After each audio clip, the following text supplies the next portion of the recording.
Good morning everyone. So guys, कैसे हो? I hope आप सब बहुत अच्छे होंगे। बहुत अच्छे से आप लोगों की पढ़ाई चल रही होगी। सो आज है 11 नवंबर 2023, daily current affair by SSR. So guys, आज का जो सेशन है बहुत ज़्यादा इंपॉर्टेंट है एंड इंटरेस्टिंग भी है, बिकॉज अभी जो है वायु प्रदूषण के संकट से निपटने के लिए बेसिकली किस शहर में कृत्रिम बारिश की योजना की घोषणा की गई है। तो ये इम्पॉर्टेंट है बिकॉज अभी जो है वायु प्रदूषण जो है बहुत ज़्यादा, बहुत लंबे बोल सकते हैं कि एक उच्च स्तर पर पहुंच गया है। और अभी तो दिवाली के लिए बोल सकते हैं कि एक दिन बाकी है, तो आप लोग सोच लीजिए कितनी ज़्यादा टिपिकल कंडीशन हो जाएगी।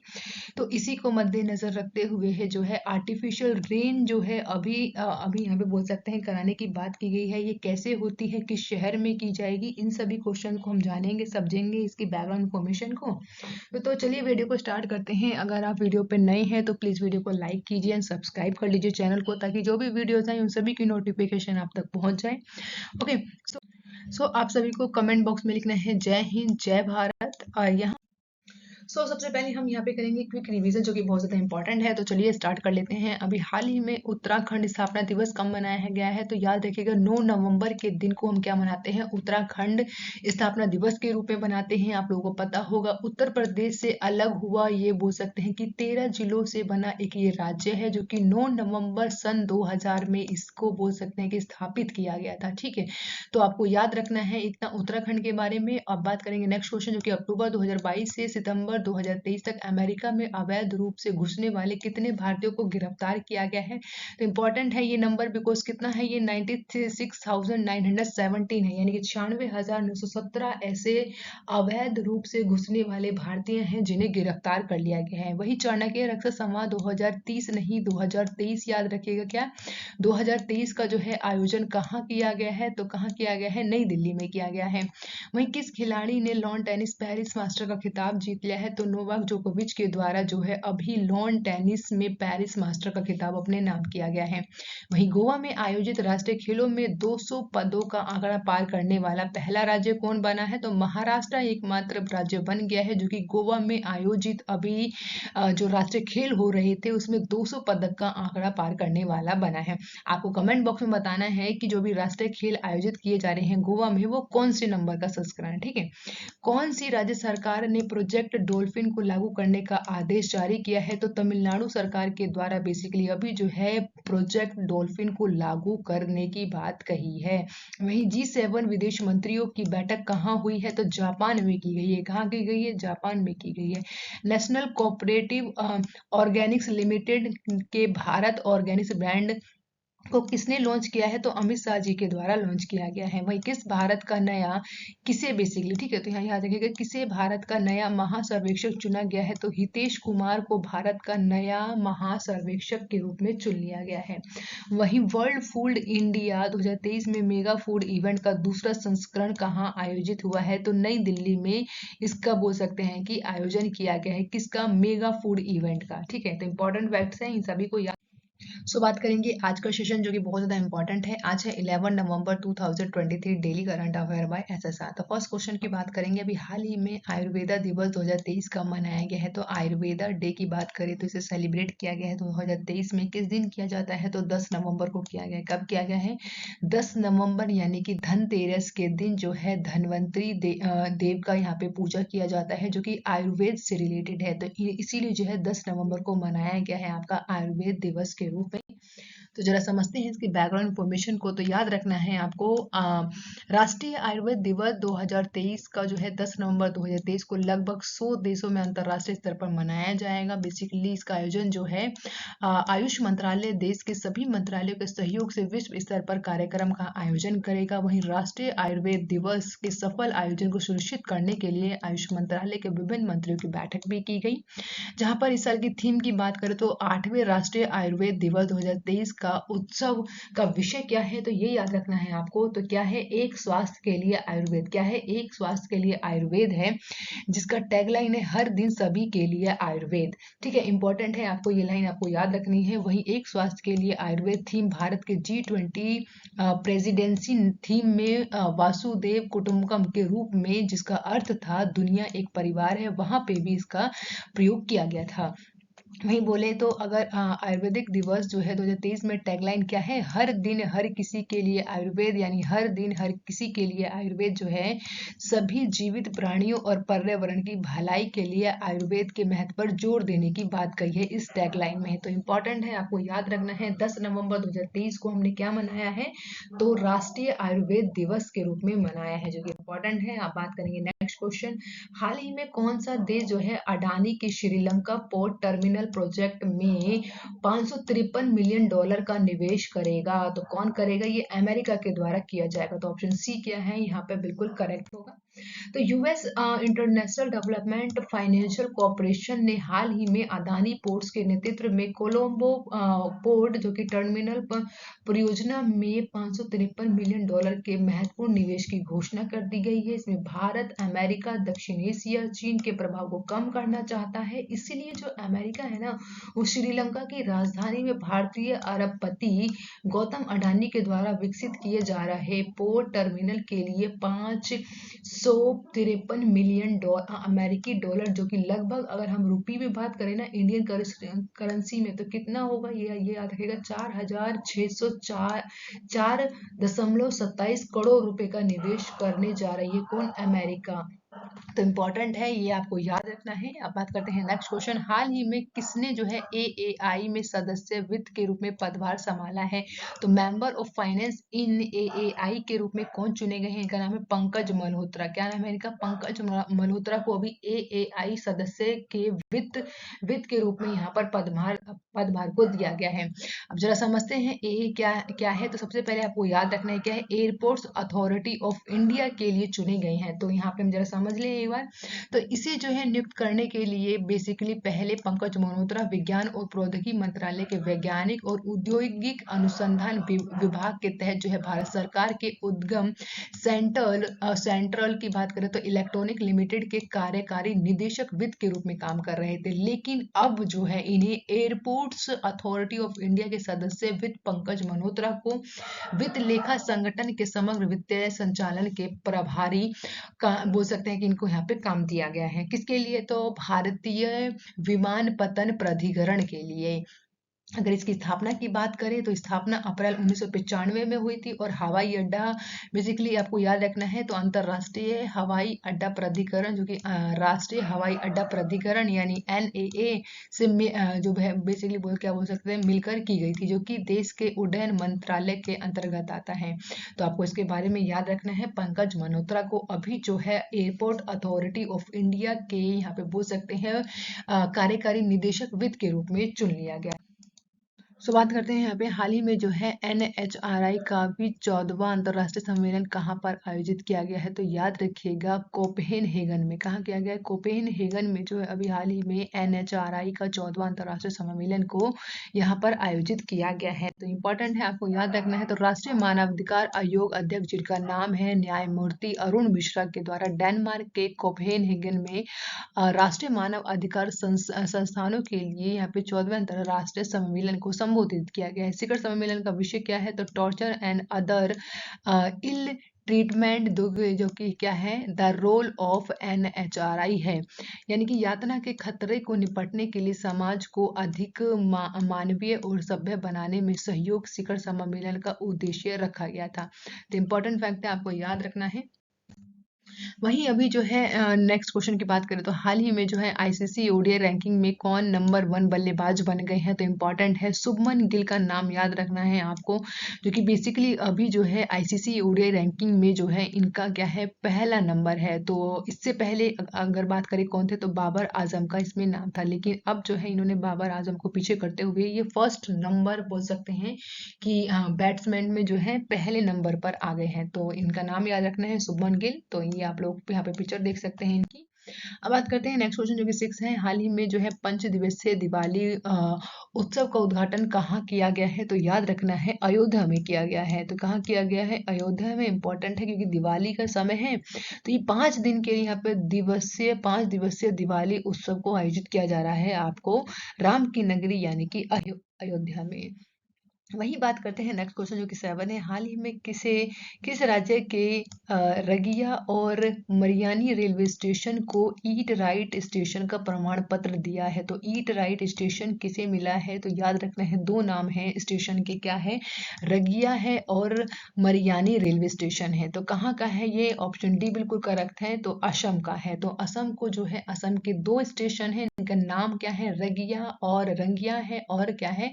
मरियानी रेलवे स्टेशन है, जिसे ईट राइट स्टेशन का प्रमाण पत्र यहाँ पे दिया गया है। तो इंपॉर्टेंट है, आप लोगों को जानना चाहिए इसके बारे में। तो गुवाहाटी स्टेशन के द्वारा जो है FSSAI यानी कि food safety and standard authority of India के द्वारा स्थापित दिशा निर्देश के अंतर्गत बोल सकते हैं कि यहाँ पे जो है बेसिकली जो प्रमाण पत्र दिया है, उनके द्वारा यहाँ पे इस स्टेशन ने उन सभी कार्यों को किया है जो कि यहाँ पे FSSAI के द्वारा जो दिशा निर्देश दिए जाते हैं।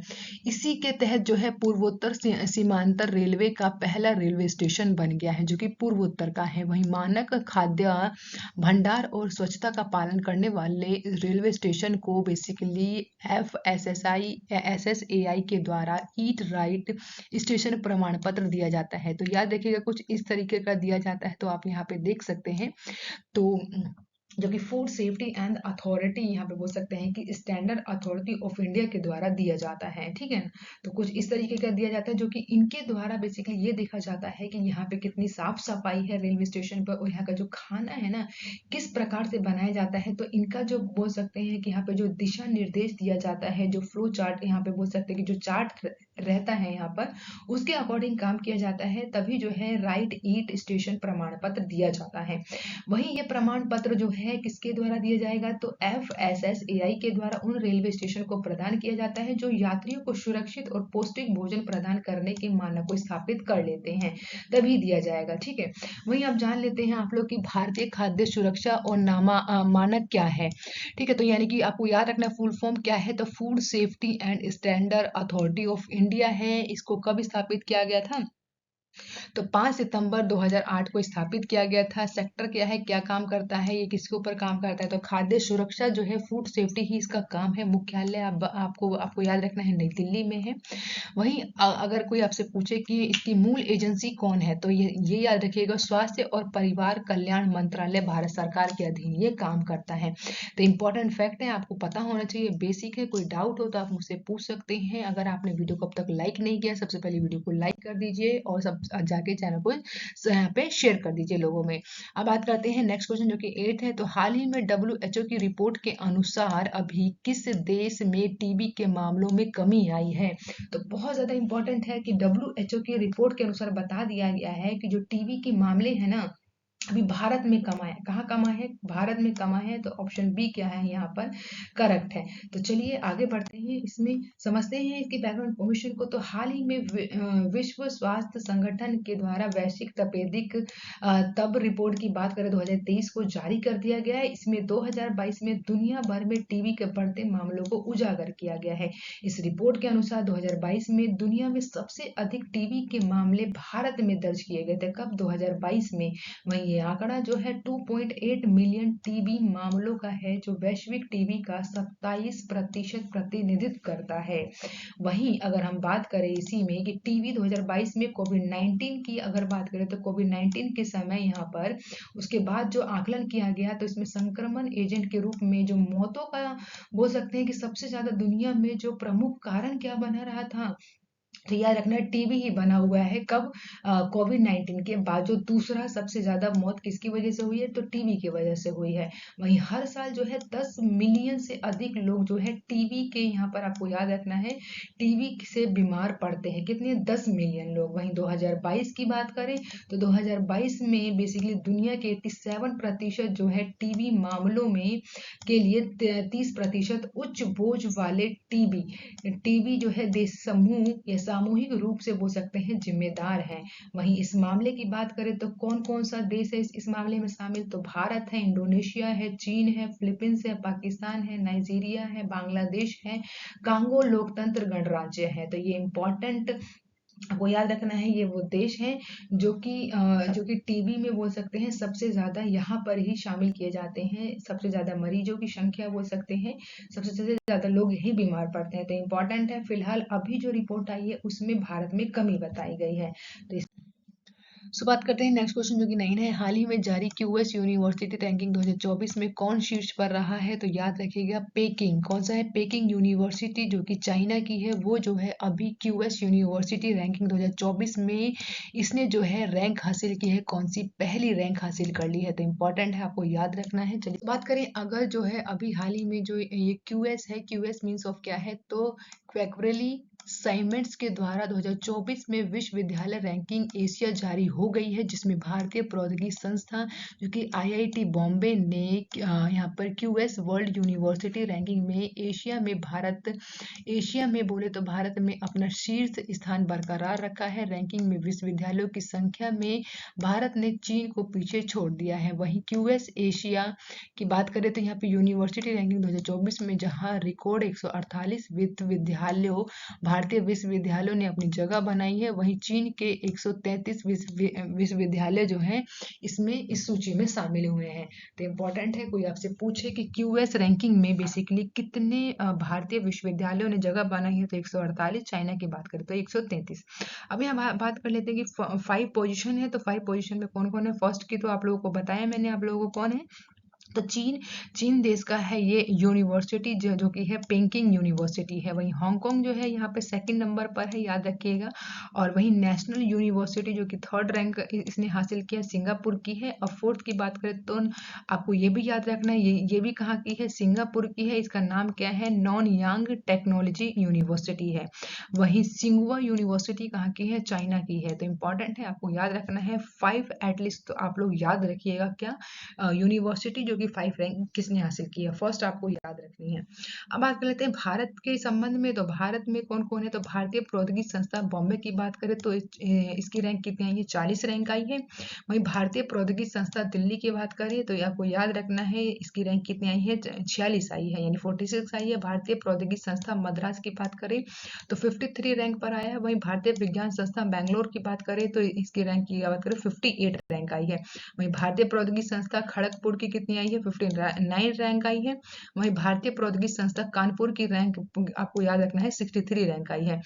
तो ये इंपॉर्टेंट है, आपको ये भारत के संबंध में आपको रैंकिंग को याद रखना है। वही बात करें नेक्स्ट क्वेश्चन जो कि है यहाँ पे 10, जो कि बहुत ज़्यादा इंपॉर्टेंट है और बहुत ज़्यादा समस्या संबंधित है। और अभी जो है यहाँ पर ये बोल सकते हैं कि कृत्रिम वर्षा की बात की गई है। तो चलिए जानते हैं एक बार। तो हाल ही में वायु प्रदूषण संकट से निपटने के लिए किस शहर में कृत्रिम बारिश या फिर वर्षा का आयोजन की घोषणा की गई है? तो इम्पॉर्टेंट है, सबसे ज़्यादा प्रदूषण कहाँ पे देखने को मिल रहा है? तो नई दिल्ली में मिल रहा है, जो कि आप लोग आने वाले समय में और ज़्यादा देखेंगे। तो 20 नवंबर को बेसिकली यहाँ पर डिसाइड किया गया है कि दिल्ली में जो है 20 नवंबर के दिन को अभी यहाँ पर आर्टिफिशियल रेन कराया जाएगा, जो कि वायु प्रदूषण के संकट से निपटने के लिए फिलहाल इस योजना को बनाया गया है। तो चलिए यहाँ पे हम समझ लेते हैं। तो भारतीय प्रौद्योगिकी संस्था जो कि कानपुर के पास, ये एक बोल सकते हैं कि वायु से जूझ रहे दिल्ली, जो कि बहुत खतरनाक बोल सकते हैं कि स्तर चल रहा है दिल्ली में। तो यहाँ पे जो है पड़ोसी क्षेत्रों के एक बोल सकते हैं कि यहाँ पे एक समय में यहाँ पे जो समाधान निकाला गया है वो कृत्रिम वर्षा का ही निकाला गया है। वहीं दुनिया भर में कई देशों में जल की कमी और अन्य पर्यावरण चुनौतियों से निपटने के लिए क्या कराया जाता है? वहां पर भी कृत्रिम वर्षा या फिर आपको याद रखना है क्लाउड सीडिंग कार्यक्रम यहाँ पे योजना को लागू किया जाता है। क्लाउड सीडिंग से याद रखिएगा आप लोग, क्या क्या पूछेगा आपसे? तो कृत्रिम वर्षा की बात कही जा रही है। तो इसमें कौन कौन से देश शामिल है? तो चीन है आपका, अमेरिका भी है, संयुक्त अरब अमीरात भी है, यूएई भी है, भारत भी है और थाईलैंड भी है। तो इन बेसिकली देशों ने जो है अभी तक क्लाउड सीडिंग के कार्यक्रम को लागू कर दिया गया है। तो ये किस तरीके से काम करेगा? तो इस वाली इमेज में आप देख पाएंगे जैसे कि बेसिकली यहाँ पर इस तरीके का ये कुछ सिस्टम लगाया जाता है। और ये क्या होगा? ये आसमान में जाएगा बादलों के पास, और फिर यहाँ पर जो है हवाई जहाज के थ्रू यहाँ पे जो है कोई केमिकल होता है, उसके बारे में भी हम बात करेंगे यहाँ पे। तो इस तरीके से बादलों से यहाँ पे ये बोल सकते हैं कि टकराएगा, उसके बाद यहाँ पे ही बारिश हो जाती है इस प्रकार से। तो चलिए एक बार फटाफट समझ लेते हैं कि कैसे होती है कृत्रिम वर्षा। ये इंपॉर्टेंट है, आपको याद रखना है।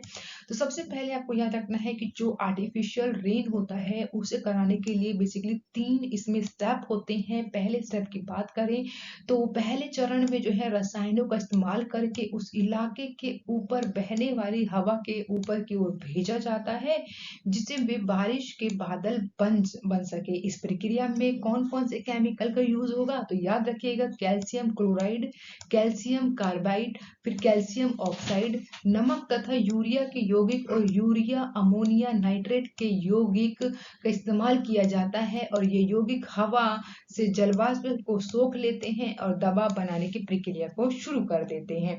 ये तो होता है हमारा फर्स्ट स्टेप। वहीं सेकंड स्टेप की बात करें तो दूसरे चरण में बादलों को द्रव्यमान में नमक, यूरिया, अमोनिया नाइट्रेट, सूखा बर्फ और कैल्शियम क्लोराइड का प्रयोग करके इसे और बढ़ाया जाता है। वहीं तीसरे स्टेप की बात करें तो इसमें सिल्वर आयोडीड और यहाँ पे शुष्क बर्फ जैसे ठंडा करने वाले रसायनों की आसमान में छाया बादलों में बमबारी की जाती है। ऐसा करने के बाद छुपे पानी के कण बिखर कर बारिश के रूप में जमीन पर गिर जाते हैं। तो कुल मिलाकर बोल सकते हैं कृत्रिम वर्षा कराने के 3 स्टेप हैं। इन तीनों स्टेपों को फॉलो किया जाता है, फिर जाके ये वर्षा हो पाती है। अब बात करेंगे क्वेश्चन ऑफ द डे का। तो अभी हाल ही में राज्य सरकार ने प्रोजेक्ट डॉल्फिन कार्यक्रम को कहां पर यहाँ बोल सकते हैं लागू करने का आदेश दिया है। तो आप सभी के सामने क्वेश्चन है, यहाँ पे ऑप्शंस हैं, तो आपको करेक्ट ऑप्शन को आपको बताना है। अभी हम यहाँ बात करेंगे, लास्ट वीडियो मैंने आप लोगों से क्वेश्चन पूछा था, तो हाल ही में बेसिकली जो है अंतरराष्ट्रीय सौर गठबंधन का 95 सदस्य कौन बना है, तो कौन बना है, चिली बना है। इसलिए ऑप्शन बी क्या है यहाँ पर बिल्कुल करेक्ट है। Thank you for watching guys, मिलते हैं नेक्स्ट वीडियो में। आप अपना बहुत ज्यादा ख्याल रखिए। आपको दिवाली मनानी है, दिवाली मनाइए, बहुत अच्छे से मनाइए, लेकिन प्लीज आप लोगों को क्या करना है, ये जो बम पटाखे हैं, क्रैकर्स हैं, उनका यूज मत कीजिए, ज्यादा से ज्यादा दिए जलाइएगा और सुरक्षित रहिएगा। ठीक है ना। Bye bye guys and take care and love you guys.